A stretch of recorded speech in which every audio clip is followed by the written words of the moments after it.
German Nazi പാർട്ടിയിലെ കരുത്തുറ്റ നേതാവാണിപ്പോൾ Adolf Hitler. വളരെ പെട്ടെന്നാണ് ജർമ്മൻകാരിലെ കടുത്ത ദേശീയവാദികൾക്കിടയിൽ നാസി പാർട്ടിയുടെ സ്വീകാര്യത ഉയർന്നത്. അത് ജർമ്മനിക്കുള്ളിൽ മാത്രമല്ല, മറ്റു രാജ്യങ്ങളിൽ ജീവിക്കുന്ന ജർമ്മൻ വംശജർക്കിടയിൽ പോലും പടർന്നു. ജർമ്മനിയിൽ വൈകാതെ എന്തോ സംഭവിക്കാൻ പോകുന്നു എന്നൊരു തോന്നൽ അവരിൽ രൂപം കൊണ്ടു. അത്തരം ആളുകൾക്കിടയിൽ ഹിറ്റ്ലറുടെ പ്രസംഗങ്ങൾ പ്രസിദ്ധപ്പെടുത്തിയ പത്രങ്ങൾക്കും ലഘുലേഖകൾക്കും നല്ല പ്രചാരവും ലഭിച്ചു. ജർമ്മനിയിലെ പ്രധാനപ്പെട്ട നഗരങ്ങളിലൊന്നായ മ്യൂണിക്കിലാണ് ഹിറ്റ്ലറിന്റെ താവളം. സ്വതന്ത്ര പദവിയുള്ള ബവേറിയൻ സ്റ്റേറ്റിന്റെ തലസ്ഥാനമാണ് മ്യൂണിക്. ബവേറിയ ആകട്ടെ ജർമ്മനിയിലെ തന്നെ ഏറ്റവും വലിയ സ്റ്റേറ്റും.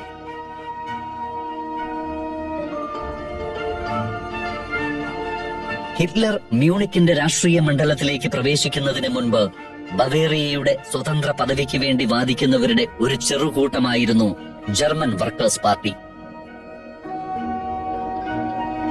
അവരുടെ ബവേറിയൻ ബോധത്തെയും കത്തോലിക്കരെന്ന ചിന്താഗതിയെയും ജർമ്മൻ ദേശീയതയോടുള്ള കൂറും ഭക്തിയുമാക്കി മാറ്റിയെടുത്തത് ഹിറ്റ്ലറിന്റെ പ്രസംഗങ്ങളാണ്. പിന്നീട് ജർമ്മൻ വർക്കേഴ്സ് പാർട്ടി നാസി പാർട്ടിയായി മാറി. മ്യൂണിക്കിൽ ഹിറ്റ്ലറിന് അനുകൂലമായ വേറെയും ഘടകങ്ങളുണ്ട്. മുൻ സൈനികരുടെയും യുദ്ധകാലത്ത് സൈനിക സേവനത്തിനായി രൂപീകരിക്കപ്പെട്ട ഫ്രീ ക്രോപ്പ് എന്ന സ്വകാര്യ പാരാമിലിറ്ററി സംഘാംഗങ്ങളുടെയും കേന്ദ്രമാണ് ഈ നഗരം. യുദ്ധം അവസാനിച്ചെങ്കിലും അവരാരും സാധാരണ ജീവിതത്തിലേക്ക് മടങ്ങാൻ കൂട്ടാക്കിയില്ല. അവരായുധം ഉപേക്ഷിക്കാനും മടിച്ചു. രാജ്യത്തിന്റെ യഥാർത്ഥ സംരക്ഷകർ എന്ന അവകാശവാദവുമായി നഗരത്തിൽ ചുറ്റിത്തിരിയുന്ന അവർക്ക് ചില സൈനിക ഉദ്യോഗസ്ഥരുടെ പിന്തുണയുമുണ്ട്. ജർമ്മനിയിലെ കമ്മ്യൂണിസ്റ്റ് സർക്കാരിനെ ആഴ്ചകൾക്കുള്ളിൽ പുറത്താക്കിയതിന് പിന്നിലും അവർ പ്രവർത്തിച്ചിട്ടുണ്ട്. ഇപ്പോൾ അവരെല്ലാവരും കൂട്ടത്തോടെ നാസി പാർട്ടിയിൽ അംഗത്വമെടുത്തു. അതോടെ പാരാമിലിറ്ററി ഗ്രൂപ്പുകൾക്ക് നേതൃത്വം നൽകുന്ന ആർമി ഉദ്യോഗസ്ഥരും നാസി പാർട്ടി അംഗങ്ങളോ ഹിറ്റ്ലറിന്റെ ആരാധകരോ ആയി മാറി. ഈ പാരാമിലിറ്ററിക്കാരുടെ വലിയ ഒരു ഗ്രൂപ്പ് ക്യാപ്റ്റൻ ഏണസ്റ്റ് റോമിന്റെ അധീനതയിലായിരുന്നു. ഹിറ്റ്ലറിന്റെ പ്രകോപനപരമായ പ്രസംഗങ്ങൾ ആരെങ്കിലും ചോദ്യം ചെയ്താൽ അവരെ അടിച്ചമർത്താൻ ഈ സംഘം മുന്നിൽ തന്നെ ഉണ്ടാവും. നാസി പാർട്ടിയിലെ മറ്റുള്ള നേതാക്കളോട് സൂക്ഷിക്കുന്ന അകൽച്ച ഹിറ്റ്ലറിന് ഏണസ്റ്റ് റോമിനോടില്ല. ആർമിയിൽ പഴയ മേലുദ്യോഗസ്ഥനായിരുന്നു എന്ന ബഹുമാനത്തോടെയാണ് ഇപ്പോഴും ഹിറ്റ്ലർ അദ്ദേഹത്തോട് പെരുമാറുന്നത്. ബവേറിയയുടെ സുരക്ഷാ സൗകര്യങ്ങൾ ഒരുക്കാൻ അവിടെയുള്ള പ്രത്യേക ഭരണകൂടം ഏണസ്റ്റ് റോമിന്റെ നേതൃത്വത്തിലുള്ള പാരാമിലിറ്ററി ഗ്രൂപ്പിനെയാണ് ചുമതലപ്പെടുത്തിയത്.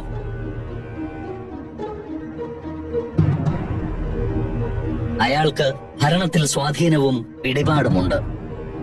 ഹിറ്റ്ലറെ പോലെ അയാളും കമ്മ്യൂണിസ്റ്റുകളോടും യഹൂദരോടും ശത്രുത പുലർത്തുന്നു.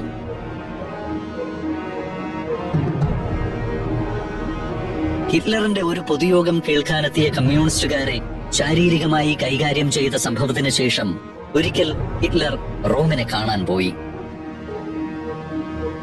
അയാൾ സ്വന്തം സൈനികർക്ക് പരിശീലനം കൊടുക്കുന്ന കേന്ദ്രത്തിലായിരുന്നു കൂടിക്കാഴ്ച. ഹിറ്റ്ലർ ചെല്ലുമ്പോൾ റോം തന്റെ അനുയായികളെ പരിശീലിപ്പിക്കുന്നതിൽ വ്യാപൃതനായിരുന്നു.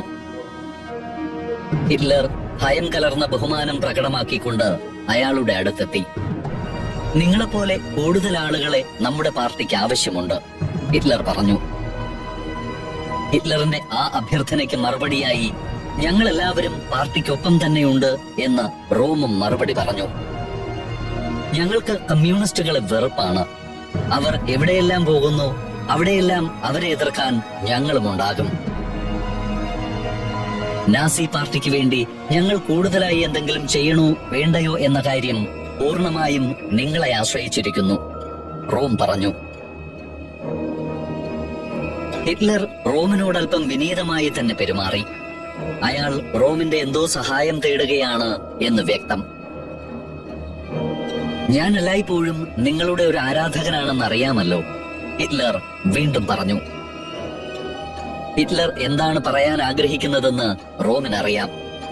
അയാൾ ഹിറ്റ്ലറെ ആശ്വസിപ്പിച്ചുകൊണ്ട് പറഞ്ഞു, നോക്കൂ, ഇവിടെ എനിക്ക് ചുറ്റുമുള്ളവരെല്ലാം പട്ടാളക്കാരാണ്. നിങ്ങൾ എന്നോട് എന്തെങ്കിലും ആവശ്യപ്പെടുമ്പോൾ അത് അവരോട് കൂടിയാണ് എന്ന് ഓർക്കുക. കമ്മ്യൂണിസ്റ്റുകാർ നമ്മുടെ നാട്ടിൽ നടത്താമെന്ന് വിചാരിച്ച വിപ്ലവത്തെ അട്ടിമറിച്ചത് ഞങ്ങളാണ്. ഒരു വിപ്ലവത്തെ അട്ടിമറിക്കാൻ ഞങ്ങൾക്ക് കഴിയുമെങ്കിൽ ഒരു വിപ്ലവം സൃഷ്ടിക്കാനും ഞങ്ങൾക്കാകും. ക്യാപ്റ്റൻ റൂം ഒരു കാര്യം കൂടി പറഞ്ഞു. ഇപ്പോൾ നാട്ടിലെ സമ്പന്നരെല്ലാം നമ്മെ പിന്തുണയ്ക്കുന്നുണ്ട്. എന്താണ് അതിന് കാരണമെന്നറിയില്ല. എങ്കിലും അവരുടെ പിന്തുണയുണ്ട് എന്നത് വാസ്തവമാണ്. ഒരാലോചനയോടെ റോം തുടർന്നു. എന്റെ കൂടെയുള്ള ആളുകൾ എന്നെക്കാളും നിങ്ങളെക്കാളും ഏറെ ഈ രാജ്യത്തെ സ്നേഹിക്കുന്നു. അവർ നമ്മൾ പറയുന്ന എന്തും ചെയ്യാൻ തയ്യാറാകും. പക്ഷേ ഒരേ ഒരു പ്രശ്നം അപ്പോഴുമുണ്ട്. അവരെല്ലാം തൊഴിൽ രഹിതരാണ്. ക്യാപ്റ്റൻ ഏണസ്റ്റ് റോം ഹിറ്റ്ലറിനോട് ഒരു കാര്യം സൂചിപ്പിക്കുകയാണ്. നാട്ടിലെ സമ്പന്നർ ഹിറ്റ്ലറിന്റെ വാക്കുകളെ ആദരിക്കുന്നു. റോമിന്റെ പഴയ പാരാമിലിറ്ററിക്കാർ ഹിറ്റ്ലറിന് വേണ്ടി പണിയെടുക്കാൻ ഒരുക്കമാണ്. അവർക്കതിനുള്ള പ്രതിഫലം ഹിറ്റ്ലറിന്റെ ആരാധകരിൽ നിന്ന് കണ്ടെത്താമെന്നാണ് ആ സൂചന. അവരൊരുമിച്ച് ചേർന്ന് വിപുലമായ ഭാവി പരിപാടികൾക്ക് വേണ്ട അണിയറ നീക്കങ്ങൾ ആരംഭിക്കുകയാണ്. ഹിറ്റ്ലർ നേതൃത്വം നൽകുന്ന ഈ സംഘത്തിലേക്ക് വരാൻ വേറെയും ചില പ്രമുഖർ തയ്യാറെടുക്കുന്നുണ്ട്. ജർമ്മൻ അമേരിക്കൻ ബിസിനസ്സുകാരനായ ഏണസ്റ്റ് ഹാൻസ്റ്റിംഗിൾ അവരിൽ ഒരാളാണ്. ജർമ്മനിയിലെ അതിസമ്പന്ന ബിസിനസ് കുടുംബത്തിലെ അംഗമാണ് ഹാൻസ്റ്റിംഗിൾ. അയാൾ കുടുംബ ബിസിനസ്സുമായി അമേരിക്കയിൽ കഴിയുകയായിരുന്നു. ആർട്ട് പബ്ലിഷിംഗ് മേഖലയിലാണ് ആ കുടുംബം പ്രധാനമായും പ്രവർത്തിക്കുന്നത്. യുദ്ധം അവസാനിച്ച ശേഷം ജർമ്മനിയിൽ നടന്ന കാര്യങ്ങൾ ജർമ്മൻകാരായ ബിസിനസ്സുകാർക്ക് ഗുണകരമായിരിക്കുമെന്ന് അയാൾ കരുതി. ജർമ്മനിയിലെ മാറുന്ന രാഷ്ട്രീയ സാഹചര്യങ്ങളിലും അയാൾക്ക് താല്പര്യമുണ്ട്. അങ്ങനെ ഏണസ്റ്റ് ഹാൻസ്റ്റിംഗിൾ നാട്ടിലേക്ക് മടങ്ങി. ഒപ്പം അമേരിക്കയിൽ ജനിച്ചു വളർന്ന ജർമ്മൻകാരിയായ ഭാര്യ ഹെലേനയും കുഞ്ഞുമുണ്ട്. ജർമ്മനിയിലെ ബവേറിയയാണ് അയാളുടെ ജന്മനാട്. അവിടേക്ക് മടങ്ങിയെത്തുമ്പോൾ പുതിയ രാഷ്ട്രീയ സാഹചര്യം തന്റെ ബിസിനസ് ലോകത്തെ വളരെ വലുതാക്കുമെന്ന പ്രതീക്ഷ അയാൾ ഭാര്യയോട് പങ്കുവച്ചു.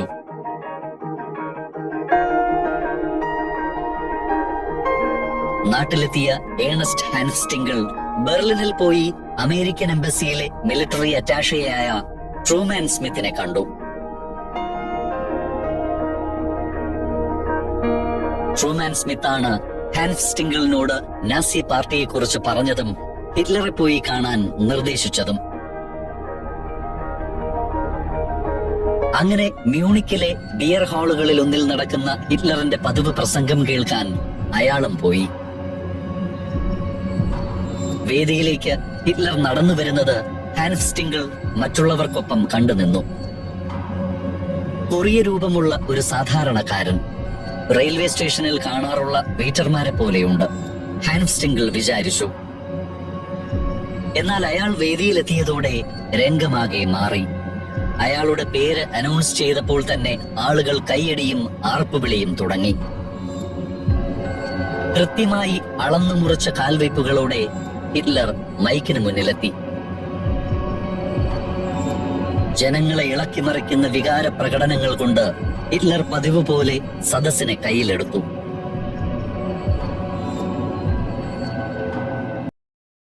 ജർമ്മനി വിജയത്തിന്റെ വക്കിലായിരുന്നുവെന്നും സൈന്യത്തിൽ ജർമ്മനിയുടെ ഭാഗമെന്ന് നടിച്ച് ഒപ്പം കൂടിയ വഞ്ചകന്മാർ രാജ്യത്തെ ചതിച്ചതാണെന്നും ഹിറ്റ്ലർ ആരോപിച്ചു. അവരെ നേരിടണമെങ്കിൽ നമ്മൾ ഒരുമിക്കണം. മഹത്തായ ഒരു ജർമ്മനിക്ക് വേണ്ടി നാം ഒരുമിക്കണം. വീണ്ടും കയ്യടിയും ആരവവും. ഹിറ്റ്ലർ അവർക്ക് അല്പം സമയം അനുവദിച്ചു. അതിനുശേഷം വീണ്ടും പറഞ്ഞു തുടങ്ങി. അവരെ എങ്ങനെയാണ് നേരിടേണ്ടത്? അതിന് ഒരു മാർഗമേയുള്ളൂ. നാം ഒരുമിക്കണം. ജർമ്മൻകാർ എന്ന നിലയിൽ നാം ഒറ്റക്കെട്ടാകണം. ആൾക്കൂട്ടത്തിനിടയിൽ ഫ്രിറ്റ്സ് ഗെർലിക് എന്ന പത്രപ്രവർത്തകനുമുണ്ട്. ഹിറ്റ്ലറിന്റെ ആദ്യത്തെ പൊതുപരിപാടി മുതൽ ഫ്രിറ്റ്സ് ഗെർലിക് അയാളെ പിന്തുടരാറുണ്ട്. ഹാൻസ് സ്റ്റിംഗിളിന് ഇതെല്ലാം അത്ഭുതകരമായി തോന്നി. ആൾക്കൂട്ടത്തോടൊപ്പം അയാളും കൈയടിച്ചു. പതിവ് പോലെ കമ്മ്യൂണിസ്റ്റുകളെയും യഹൂദരെയും കടന്നാക്രമിച്ചുകൊണ്ടാണ് പ്രസംഗം അവസാനിച്ചത്. ഒപ്പം വിജയം നമുക്ക് എന്ന അർത്ഥത്തിൽ ഭ്രാന്തമായ മുദ്രാവാക്യം വിളിയും. ഹിറ്റ്ലറിന്റെ വാക്കുകൾ ആൾക്കൂട്ടം ഏറ്റെടുത്തു. വിജയം നമ്മുടേത്, വിജയം നമ്മുടേത്, അവർ ആർത്തു വിളിച്ചു. ആർത്തലയ്ക്കുന്ന ആൾക്കൂട്ടത്തിനിടയിൽ നിന്ന് ഒറ്റപ്പെട്ട ചില മനുഷ്യർ ഇറങ്ങിപ്പോകുന്നത് അവരാരും ശ്രദ്ധിച്ചില്ല. ആൾക്കൂട്ടങ്ങളെ ഇളക്കി മറിക്കാനായി ഹിറ്റ്ലർ എന്താണ് പറയുന്നതെന്ന് കേൾക്കാൻ വന്നതായിരുന്നു അവർ. അവരിൽ യഹൂദരും കമ്മ്യൂണിസ്റ്റുകളും സാധാരണക്കാരായ ജർമ്മൻ വംശജരുമുണ്ടായിരുന്നു. അവരുടെ നിലനിൽപ്പിനെ തന്നെ നിഷ്പ്രഭമാക്കിക്കൊണ്ട് ഹിറ്റ്ലറിന്റെയും കൂട്ടരുടെയും ആരവം ഉയർന്നു. ഏണസ്റ്റ് ഹാൻസ് സ്റ്റിംഗിൾ ചുറ്റും നോക്കി. ആർത്തു വിളിക്കുന്ന ആൾക്കൂട്ടത്തിനൊപ്പം അയാളും ചേർന്നു. മീറ്റിംഗ് കഴിഞ്ഞപ്പോൾ ആൾക്കൂട്ടം പിരിയുന്നതുവരെ ഹാൻസ് സ്റ്റിംഗിൾ കാത്തിരുന്നു. ആളുകൾ ഒഴിഞ്ഞു. മേശയ്ക്ക് മുന്നിൽ ബിയർ ഗ്ലാസുകളുമായി ഇരിക്കുന്ന കുറച്ചുപേരും ബിയർ ഹാൾ തുടച്ചു വൃത്തിയാക്കുന്ന പണിക്കാരും മാത്രം അവശേഷിച്ചു. അവരെ ശ്രദ്ധിക്കാതെ ഹിറ്റ്ലർ വേദിയിൽ തന്നെ നിൽക്കുന്നു. അയാൾ തന്റെ സങ്കല്പ ലോകത്തു നിന്ന് പുറത്തു വന്നിട്ടില്ല. കഴിഞ്ഞ പ്രസംഗത്തിന്റെ തുടർച്ച പോലെ കൈകാലുകൾ ഇളക്കി എന്തൊക്കെയോ പറയുന്നുണ്ട്. ഹാൻസ് സ്റ്റിംഗിൾ ഹിറ്റ്ലറുടെ ശ്രദ്ധ ആകർഷിക്കാൻ ശ്രമിച്ചു. പക്ഷെ അയാൾ തന്റെ ലോകത്തിനുള്ളിൽ തന്നെയാണ്. മറ്റുള്ളവർക്ക് കേൾക്കാൻ കഴിയാത്ത ഏതോ സംഗീതത്തിന്റെ ലഹരിയിൽ ഹിറ്റ്ലർ ലയിച്ചു നിൽക്കുന്നതായി ഹാൻസ് സ്റ്റിംഗിളിന് തോന്നി. ഏണസ്റ്റിന് സംഗീതത്തിൽ നല്ല ധാരണയുണ്ട്. നല്ലൊരു പിയാനോ വായനക്കാരനുമാണ്. അയാൾ ബിയർ ഹാളിൽ ഉണ്ടായിരുന്ന പിയാനോയ്ക്ക് മുന്നിൽ പോയിരുന്നു. തന്റെ സാന്നിധ്യം പോലും ശ്രദ്ധിക്കാതെ മറ്റേതോ ലോകത്ത് വിഹരിക്കുന്ന ഹിറ്റ്ലറിന് വേണ്ടി അയാൾ പിയാനോ വായിച്ചു തുടങ്ങി. ഹിറ്റ്ലർ പെട്ടെന്ന് ഉറക്കത്തിൽ നിന്ന് ഞെട്ടിയുണർന്നതുപോലെ അയാളെ തിരിഞ്ഞു നോക്കി. എന്നിട്ട് ആ പിയാനോ വായന ആസ്വദിച്ചുകൊണ്ട് വീണ്ടും കണ്ണടച്ചു. ഹിറ്റ്ലർ അടുത്തേക്ക് വന്നിരുന്ന സന്ദർഭം നോക്കി ഹാൻസ് സ്റ്റിംഗിൾ വീണ്ടും അയാളോട് സംസാരിക്കാൻ ശ്രമിച്ചു. നിങ്ങളുടെ പ്രസംഗത്തിൽ വാഗ്നറുടെ സംഗീതത്തെക്കുറിച്ച് പരാമർശിക്കുന്നത് ഞാൻ കേട്ടിരുന്നു. പക്ഷേ ഹിറ്റ്ലർ സംസാരിക്കാൻ കൂട്ടാക്കിയില്ല. പകരം ആംഗ്യത്തിലൂടെ നിശബ്ദനാകാനും പിയാനോ വായന തുടരാനും നിർദ്ദേശിച്ചു. ഹിറ്റ്ലർ തന്റെ സംഗീതത്തിൽ മുഴുകിയിരിക്കുന്നത് നോക്കിക്കൊണ്ട് ഹാൻസ് സ്റ്റിംഗിൾ പിയാനോ വായന തുടർന്നു.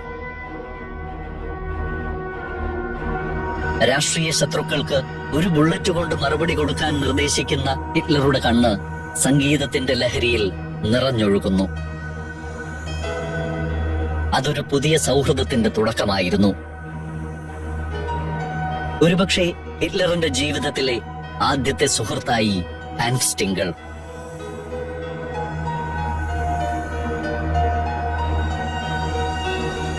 അതേ രാത്രിയിൽ ഹിറ്റ്ലറിന്റെ പ്രസംഗം കേൾക്കാനും റിപ്പോർട്ട് ചെയ്യാനും എത്തിയ ഫ്രിറ്റ്സ് ഗെർലിക് പതിവ് പോലെ ആദ്യം പത്രം ഓഫീസിലേക്ക് പോയി.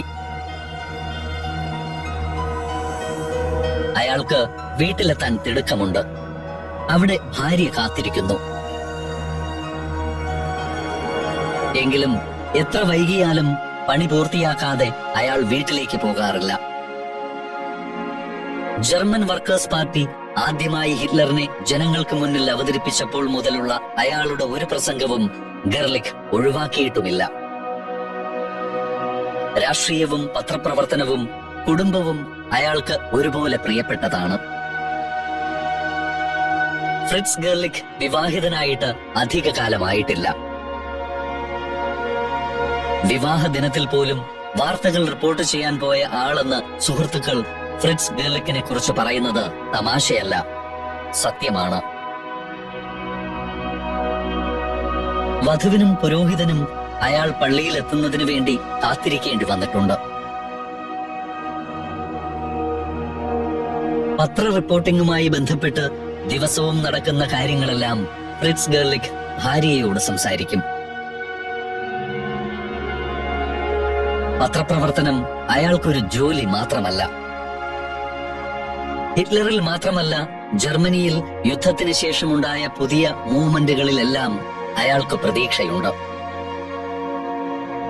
ഇപ്പോൾ ഭരിക്കുന്ന വെയ്മർ റിപ്പബ്ലിക്കും ജർമ്മനിയിൽ ശക്തമായ ഇടത് സാന്നിധ്യവും ഹിറ്റ്ലറിന്റെ നാസി പാർട്ടിയുമെല്ലാം രാജ്യത്തിന് ഗുണകരമാകുമെന്ന് ഫ്രിറ്റ്സ് ഗെർലിക് പ്രതീക്ഷിച്ചു.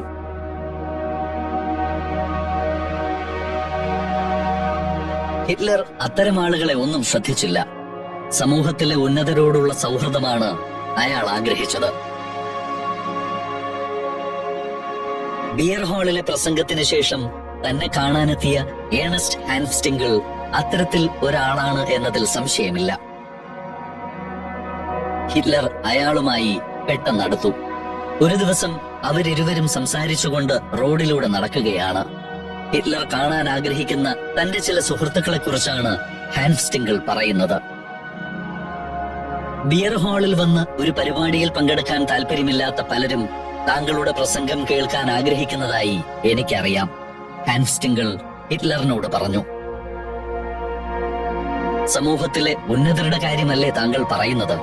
ഹിറ്റ്ലർ ആകാംക്ഷയോടെ ചോദിച്ചു. ഒന്ന് നിർത്തിയിട്ട് ഹിറ്റ്ലർ കുറച്ച് രോഷത്തോടെ പറഞ്ഞു, എനിക്കറിയാം അവരെ. സ്വന്തം രാജ്യത്തിന് വേണ്ടി എന്ത് ചെയ്യണമെന്ന് ആലോചിക്കുന്നതിന് പകരം അവരുടെ കയ്യിലുള്ള പണത്തെക്കുറിച്ച് മാത്രം ചിന്തിക്കുന്നവർ. അത് ശരിയാണ്, പക്ഷേ താങ്കൾ ഒരു കാര്യം ഓർക്കണം, ഹാൻസ്റ്റിംഗിൾ വീണ്ടും പറഞ്ഞു. താങ്കൾ നാസി പാർട്ടിയുടെ പ്രചാരണ വിഭാഗത്തിന്റെ നേതാവാണ്. അപ്പോൾ പാർട്ടിക്ക് വേണ്ട ഫണ്ട് കണ്ടെത്താനുള്ള ഉത്തരവാദിത്വവും നിങ്ങൾക്കുണ്ട്. അവർ പാർട്ടിക്ക് വേണ്ടി പണം നൽകാൻ തയ്യാറുള്ളവരാണ്. എനിക്കവരെ സമീപിക്കാൻ കഴിയും. അവരുടെ അടുത്ത് പോയി ഞാൻ ഹിറ്റ്ലറിന്റെ അടുത്ത് നിന്ന് വരികയാണ് എന്ന് പറയാൻ കഴിയും. പക്ഷേ അതിനു ചില തയ്യാറെടുപ്പുകൾ വേണം. ആത്മവിശ്വാസത്തോടെ ഹാൻസ്റ്റിംഗിൾ തുടർന്നു. എനിക്കതിന് കഴിയും. എനിക്ക് നിങ്ങളെ പ്രശസ്തനാക്കാം, വളരെയധികം പ്രശസ്തൻ, അയാൾ കൂട്ടിച്ചേർത്തു. കമ്മ്യൂണിസ്റ്റുകാർ അവരുടെ പോസ്റ്ററുകൾ ഒട്ടിച്ചുകൊണ്ടിരിക്കുന്ന ഒരു തെരുവിലൂടെയാണ് അവർ നടക്കുന്നത്.